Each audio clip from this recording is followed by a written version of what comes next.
Colombiana de Cirugías Plásticas y Reconstructivas, para hablar de qué representa para el sector, para este sector, pues esta nueva ley presidencial, y pues que vamos a hablar precisamente de esto. Camilo, muy buenos días y bienvenido a Revista de la Mañana. Un gusto saludarlos, muchas gracias por esta invitación y bueno, muy contento y celebrando esta noticia. Celebrando esta noticia no lo digo a título personal, sino también a título gremial y seguramente también es un triunfo para la salud pública del país.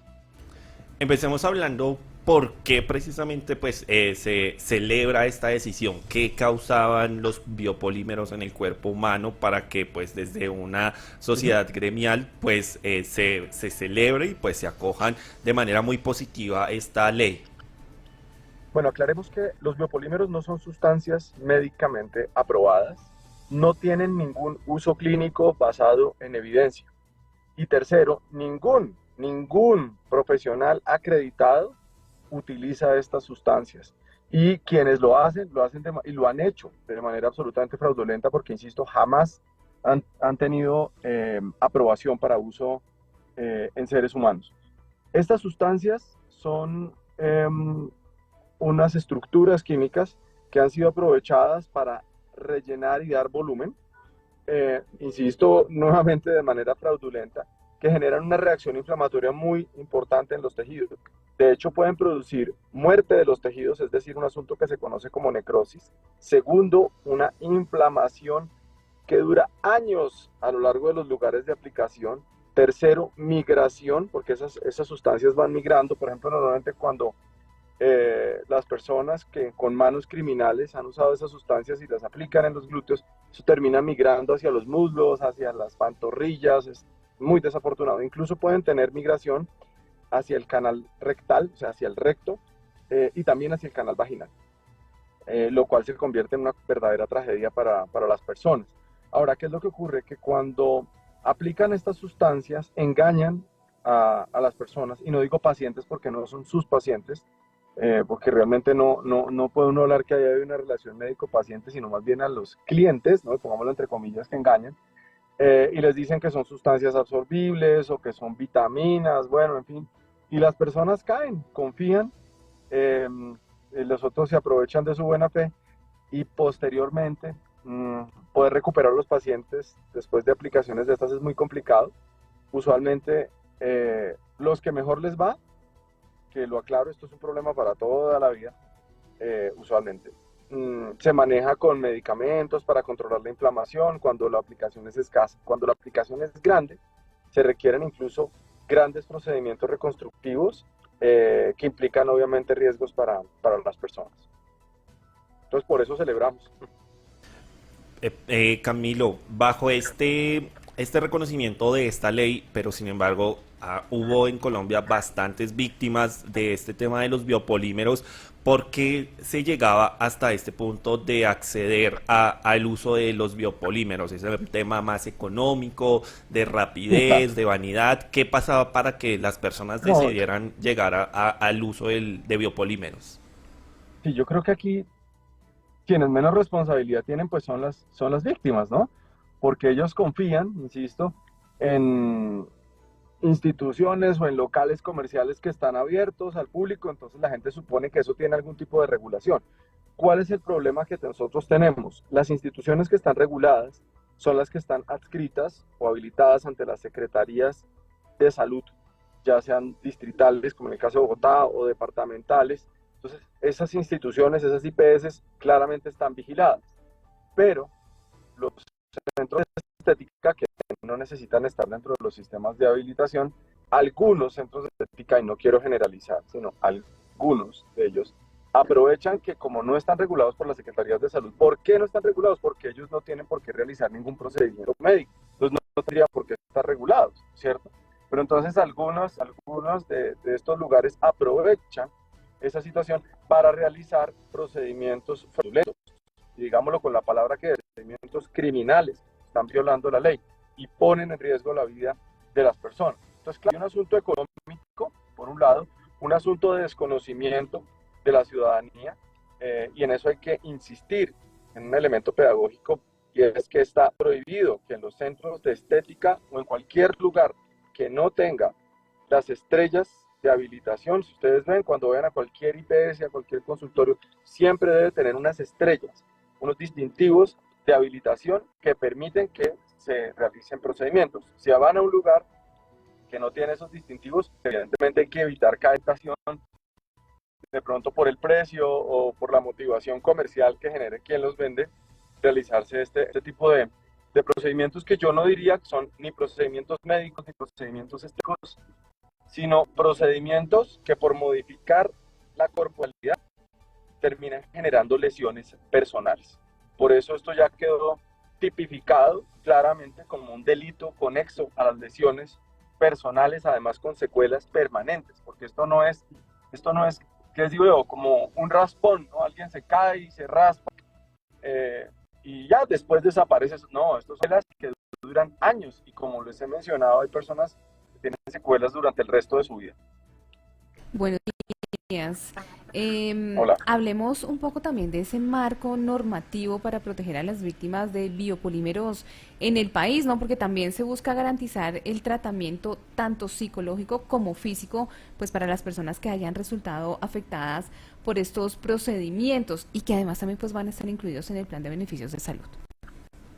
Bueno, hay un asunto complicadísimo y es que si bien esto protege a las víctimas, a mí me queda claro es la responsabilidad económica que deben tener los victimarios, porque está clarísimo que van a prisión, eso está clarísimo, pero los costos del proceso de recuperación,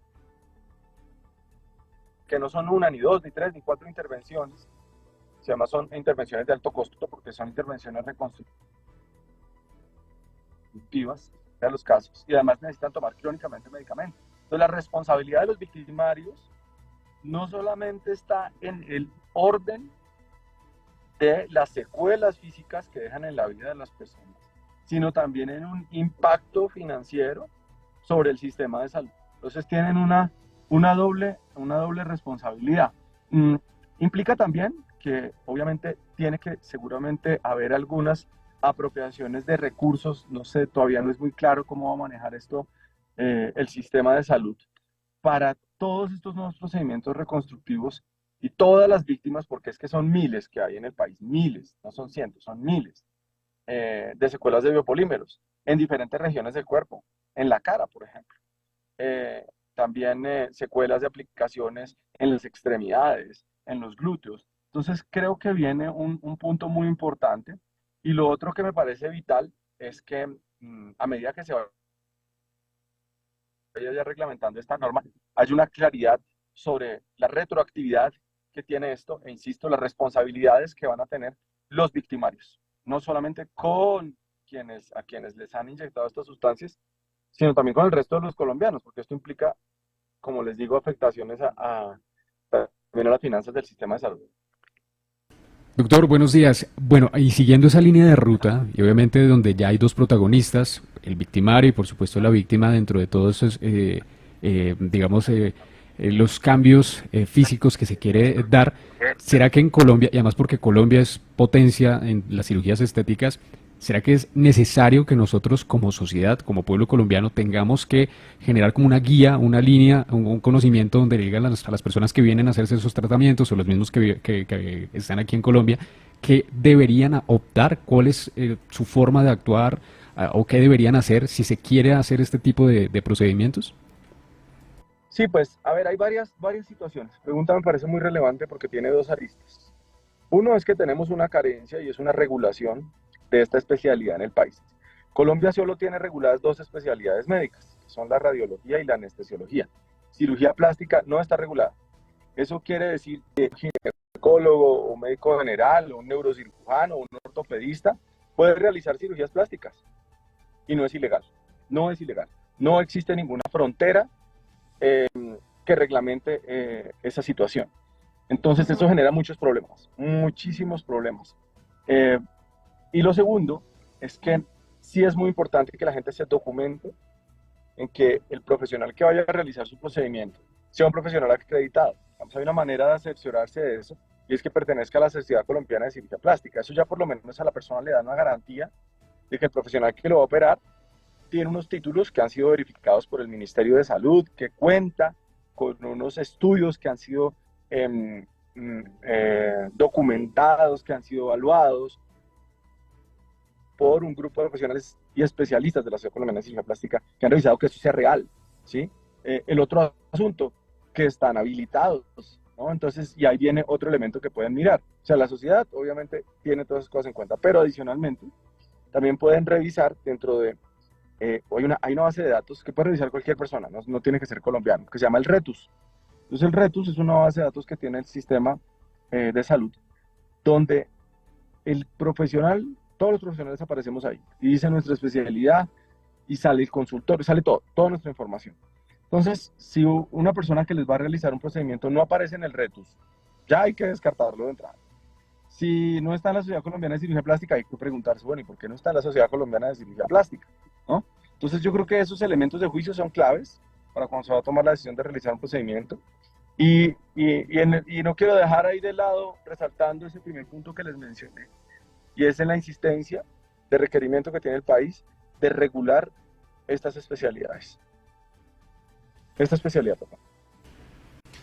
Camilo, usted menciona que, bueno, ya está esta ley en la que se establece, pues, la pena de cárcel para, pues, las personas que usen estos biopolímeros en el cuerpo de otras personas.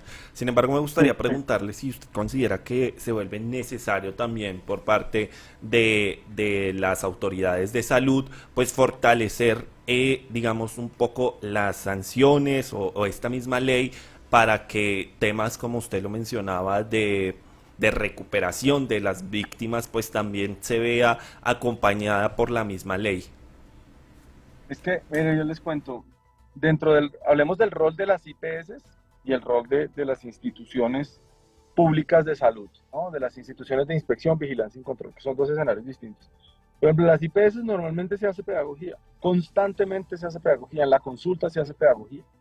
Pero algo que yo les tengo que confesar es que a pesar de ese esfuerzo pedagógico, a veces muchas personas por la decisión de atajo, porque sea más rápido o porque sea más económico, dicen, oiga, pero si en este lugar lo hacen, ¿por qué no lo voy a hacer? ¿No? Entonces también viene un asunto que desborda la capacidad que tenemos en las IPS para hacer pedagogía, y ahí sí yo me uno a tu preocupación y a la duda de, oiga, y bueno, y en la responsabilidad de las secretarías de salud, en general, de las instituciones de inspección, vigilancia y control.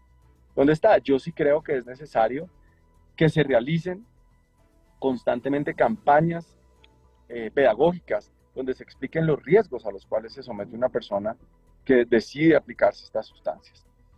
Esto necesita mucha más divulgación y es un asunto que nos compromete a todos los que trabajamos en esto, pero también a las instituciones que son las encargadas de manejar el sistema de salud. Doctor Camilo, muchísimas gracias por acompañarnos estos minutos aquí en Revista de la Mañana, muy importante entonces entender lo que implica esta sanción presidencial que se da a esta ley que prohíbe el uso de biopolímeros en Colombia. Muchísimas gracias por acompañarnos aquí en Revista de la Mañana. A ustedes muchas gracias, un feliz día, una feliz mañana. Igualmente.